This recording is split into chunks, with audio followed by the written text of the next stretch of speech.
Welcome, Mohsin, to Fully Booked. Thank you so much for joining me today. Thank you. I had the great fortune of interviewing you about Exit West for Kirkus Review's cover story back in 2017. And then again for what was our nascent podcast. I think it was one of our very first podcasts. And today I'm speaking with you for episode 280. So how have you been? How are you today? And where are you today? I'm in New York City and I'm doing pretty well, although just before we began speaking, turned out that my son has left his backpack on a cab. So there's some panicked attempts to locate that as we begin our call. Oh, no. Okay. Well, best of luck with that. And I do understand now, especially if you pay by credit card, there might be some sort of way through the receipt to find the driver ID, and good luck. Yes. Thank you very much. Your new novel is The Last White Man, which Kirkus calls a brilliantly realized allegory of racial transformation. Starred review. The novel opens with this sentence. One morning, Anders, a white man, woke up to find he had turned a deep and undeniable brown. What is this character's response to turning a deep and undeniable brown? Well, Anders is very much, initially, he wants this not to be happening. He is upset. He is angry. Above all, he is hoping that this just isn't actually occurring and that it can be reversed. He feels like something has been taken from him and he's grappling with that. Yeah, as if he had been robbed, I think robbed is a word that's used in this first chapter, that as if he were the victim of a crime. Yes, very much so. Yeah, it's the kind of way he cycles through emotions in this first chapter. It's, reminiscent of the Kubler-Ross stages of dying, denial, bargaining, anger, goop, boop, boop, boop, boop, not always a linear process. Absolutely. Yeah, he goes through all of these different stages and finds his way through. What else can you tell us about this character, Anders? Background? What would you like listeners to know? So Anders lives in a small town. He lost his mother some years ago. He was very close to her. He's a young man. He works in a gym. His relationship with his father is troubled. He's connected to his father, but also feels that he is, in a sense, disappointed his father. And he's begun a romance, which feels still quite casual when the novel begins, with an old high school sweetheart named Oona. So let's turn to Oona, who we really meet in full in chapter 2 of the book. Who is she? Can you give us a little background on her? Oona is a young woman who lost her father when she was in school, and more recently has lost her brother, who has died shortly before the novel begins, and who is dealing with the fallout of those twin losses, and has moved back to town to be with her mother, who is not coping well with the loss of her son and with the loss of her husband before that, Oona's mother's husband. And so Oona's trying to comfort and help her mother through this time, while herself grappling with a real sense of despair. And so she's fighting against being overwhelmed, in a sense, by these losses. And it looks to Anders initially as a sort of casual comfort, but the relationship develops as the novel progresses. So many shifts along the course of this story. I would love to spare a moment for Oona's mother. There's this fantastic paragraph on page 22. You don't happen to have a hard copy, do you? I do. Would you do us the favor of reading that main paragraph in the center of page 22? Oona's mother had not been a fantasist when Oona and her brother were children. Or rather, if she had, the fantasy she inhabited was a common one, the belief that life was fair and would turn out for the best, and good people like them got what they deserved for the most part, exceptions being just that, exceptions, tragedies. But she had not worked after the twins were born, and when her husband had died, unexpectedly early, in the prime of health, he left her enough money to get by, but he took away that fantasy, leaving her alone to grapple with the slow loss of her son, in a world that did not care and was getting worse all the time, worse and more dangerous, a danger you could see all around you. All you had to do was to look at the crime and the potholes in the streets and the weird people who now came when you called for anything, for a plumber, an electrician, for help with your garden, for help with anything at all. That one part of it, Oona's mother's belief that life was fair and would turn out for the best, and good people like them got what they deserved for the most part. I mean, it's part of the universal human condition to want to hold that as a truth about yourself, you and yours. Yeah, I think there's a feeling for Oona's mother that much of her life had been lived in a different kind of world, a world where things were just, where things were going to be okay, where if you did well, good things would happen to you. And suddenly, with the loss of her husband, all that changes, and then the loss of her son. And she inhabits now a world which is not like that at all, an unfair world where things are taken from you, where your group and your family and yourself is the victim of a kind of crime or a series of crimes.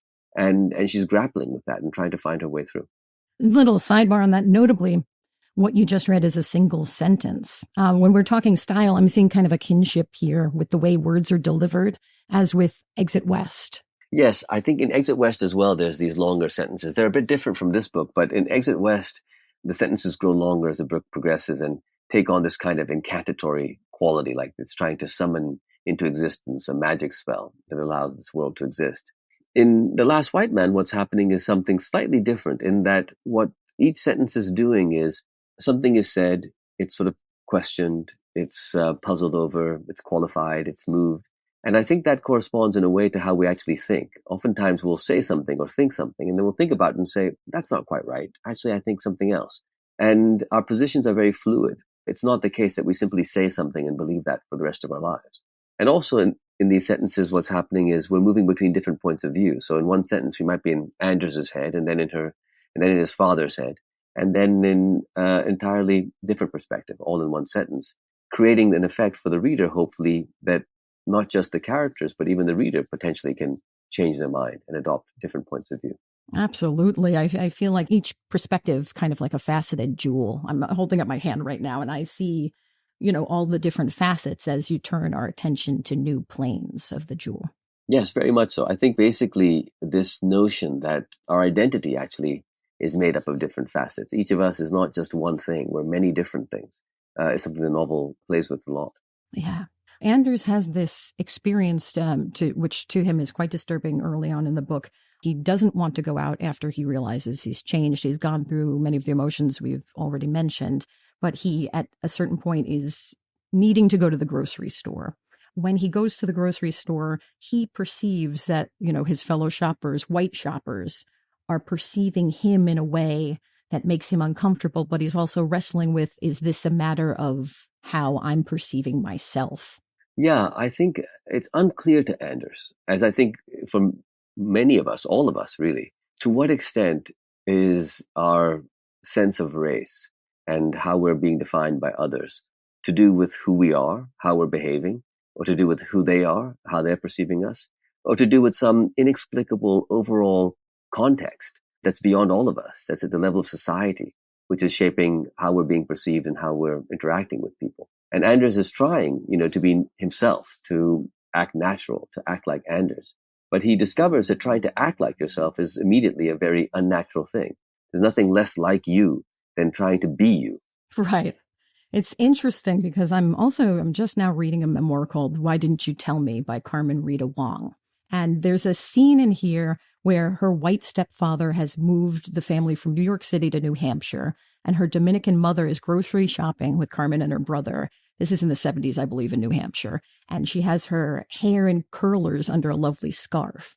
And all of the white people in the New Hampshire grocery store, and all of the other shoppers are white, they're gawking. So it's like an instance of, it's quite clear that the fellow shoppers are turning their attention to Carmen's mother in this scene. Like that's less of a matter of question, seemingly. They're gawking at her in that instance. Yeah, well, I think, sometimes it's apparent to us what's going on. And much of the time, though, it's somewhere we're not quite sure. What is happening here? Am I just imagining this, or is this actually occurring? And it results in a very uncomfortable, almost paranoid state, particularly for somebody like Anders, who's suddenly finding himself in an entirely new position. But really for all of us at different points in our lives, where things begin to unfold and it's unclear to us, does this person intend what they're doing? Is this imagined by me? Is this actually happening? This book is told in 3 parts, 16 chapters, 3 parts. Part 1, part 2, part 3. How do you regard them? Is it an arc? Well, when I build novels, there's I guess a kind of architectural component to it, almost like a mathematical component. Like, how does it all stack together? What is it made of? And 16 is a number which sort of naturally would lend itself, I guess, into 4 parts of 4. But it felt to me that it had more of a beginning, middle, and end. So there are 3 parts in the novel. In the first part of the novel, what's happening is Anders is experiencing a world where really it's still mostly about him changing. And the second part of the novel, it's expanding. there's many more people who have changed. In fact, everybody is changing. And there's a great deal of trauma involved in that change. And in the final part, we are entering a world where really everybody has changed and what that looks like and feels like. This book is dedicated for Becky. Who is Becky? So Becky is my editor, Rebecca Saletan. Aha! Yeah. I'm glad my assumption was correct. Yeah, Becky is my editor. Her name is Rebecca Saletan, and she has been editing me since my first novel, which she acquired back about 24 years ago in 1998. And so we've been working together for many, many years. And, you know, an editor does different things for you, I suppose, on different books and for different writers and at different points in your life and in your career. But one of the things that I've always very much valued about Becky's approach to editing books and my books is that she has an uncanny ability to try to see what I'm trying to do and then to tell me, you know, what I might do or what I have done that is or isn't helping that happen. You know, very often there are people who can tell you how they think something should be, but it's a rare gift to be able to understand how the writer thinks something should be and then to see when and how it isn't that and what might change. You have to be a hell of a reader. You have to be a hell of a reader, and you have to have also a very, I think, particular kind of personality where there's a degree of, I think, enormous empathy that a good editor has to have, empathizing with the writer that they're working with. What is your hope for this book? Well, I suppose I wrote the book at a time when my sense of hope was really under threat. You know, much of my life I spent, I guess, imagining that things were getting better in the world. That, of course, there were many tragedies and horrible things, but that the arc of history was sort of a positive one, that things would improve, that poor countries would become less poor, that inequality would reduce, that discrimination would diminish, that we would find ourselves in a better world. And more recently, and I'm now 51, you know, more recently, that's been harder for me to believe in. It seems like I'm becoming more prone to thinking, you know, maybe things won't become better. Maybe things will in fact become worse. Maybe they are becoming worse. Maybe that's a natural outlook. And I think it's very dangerous to submit to a pessimistic worldview, because when we submit to that kind of pessimism, we leave ourselves open and vulnerable to nostalgia, to the idea that we should go back to how things were, that the past was better. And the past was very rarely as good as we imagine it to be. The past often was quite horrific to many people. And so I think fighting our way through to some kind of hope and some kind of optimism is important. It's an important personal project. It's an important political project, an artistic project. And so for me, in a sense, this book, I suppose, was an attempt to find my way back to a kind of more hopeful position. I mean, for me as your reader, like this book really reinforces, you know, the importance of the sustained recognition of the humanity of others and also of our own humanity too. It delves into, you know, considerations here and there about, you know, Anders' boss, the dude bro at the gym where he works. His first reaction to Anders' change is, I believe verbatim, I would have killed myself. And that's an act that in some ways may be able to be characterized as a failure to sustain the recognition of one's own humanity. But these are the things I was really carrying with me as your reader as I went through this book. Yeah, I mean, the book tries to acknowledge just how profound the sense of loss that some of these characters have, how profound it is for them. But I think it's possible in a way to not agree with what someone is losing, with the idea that what someone is losing is a good thing. One can sort of not imagine that the thing being lost is good, but at the same time, to be able to experience the sense of loss itself as profound. You know, the child of a parent who was a very nasty person, it isn't necessarily to undo the sins of that parent when we allow ourselves to feel that the child can still have an incredible sense of loss at the death of that parent. And similarly, I think for these characters, it's to really fully engage with their feeling of loss, even if the thing that they're losing is not something that I or some readers might regard as good. Right. You know, we kind of got at this when we were interviewing about Exit West and, you know, on the topic of, you know, what it means to be a refugee. And perhaps we all are. And, you know, to leave from one place and go to another, there is often the promise of a hopeful new future, but there also is the profound pain and the grief and the loss of the life that was in the old place. Yes, that's right. I think, you know, so much of human culture is about allowing us to experience and make our way through loss and to live lives that are full of meaning despite impending loss or past loss. But in contemporary culture, we lose so much of that because our folk stories and traditional narratives are disappearing. Families are dispersing. So much of religion is becoming about political identification. And so we're confronted with a kind of consumer culture that says, oh, if you feel uneasy, if you feel anxiety, we can sell you something. And so that need is no longer a problem. It's in fact an opportunity to market things. And so in our culture today, we are very vulnerable to being, I suppose, overwhelmed by the prospect of loss and trying to pretend that there isn't such a thing or trying to avert our gaze from it. And one of the things I think fiction can do is to go into that space, and art can do, and to say, maybe we can find some ways of thinking about this and dealing with this and exploring this instead of averting our gaze or pretending it doesn't happen. Right. I'm not sure if I ever shared with you that prior to becoming a journalist, I worked in the funeral industry. Oh. As a former funeral industry professional, I really see how that has evolved over time, especially with the whammy of COVID, how, we're losing as a society funeral rites, ceremony, gathering, acknowledging and having a presence around death. And I mean, it was already kind of, hidden, as it were, because all day, every day, I'm in a city right now, I'm in Queens. Look out my window and I look at the city and I know that there are decedents moving where they need to go. People are dying. Their bodies need to move through the city. And that's happening all the time. But it's not something we readily see, even though it's taking place all around us. For me, that's something of a mistake.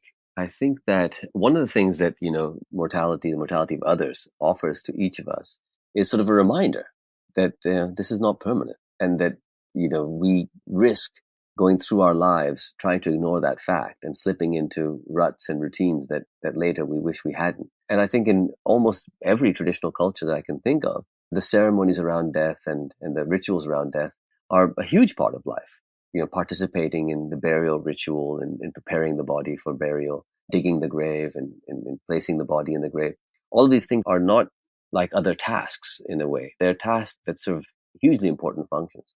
And in contemporary society, particularly in the West, where so much of this is taken away and hidden, I think there's a danger that we can pretend to ourselves or try to pretend to ourselves that it doesn't exist and that we can live a life without it. And then we're confronted really in an overwhelming way when we encounter mortality more closely. I completely agree, because so too, as there are two sides to refugeeism, as there are two sides to human experiences, there are two sides to this, the act of grieving together, gathering as a family, going to the funeral. We just recently lost my 105-year-old Italian aunt, the matriarch of my Italian-American family, and we gathered in Canarsie for the funeral, and it is the first time I'd seen my family members in a really long time. And to hear the same songs that we hear, to hug one another, to go to the graveside, to see with your own eyes and to be present, it was an immense consolation as well as a profound grief.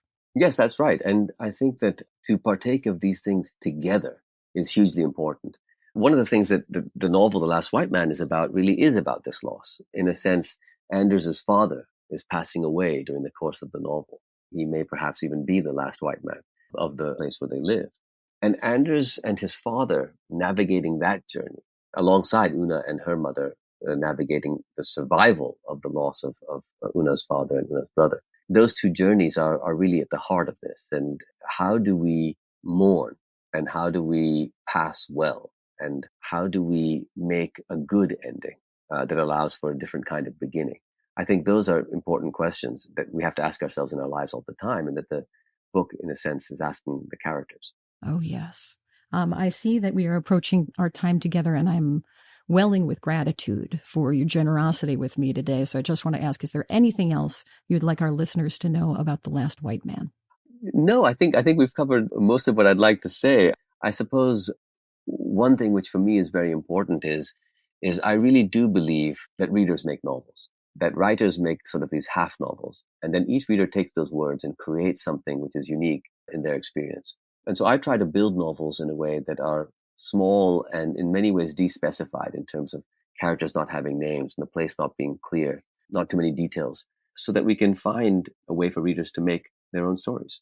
1,000 readers, 1,000 different versions of the book. This reader very much enjoyed the gift of this book. Thank you for the experience of reading it. And thank you, Mohsin, for joining me today on Fully Booked. Thank you very much.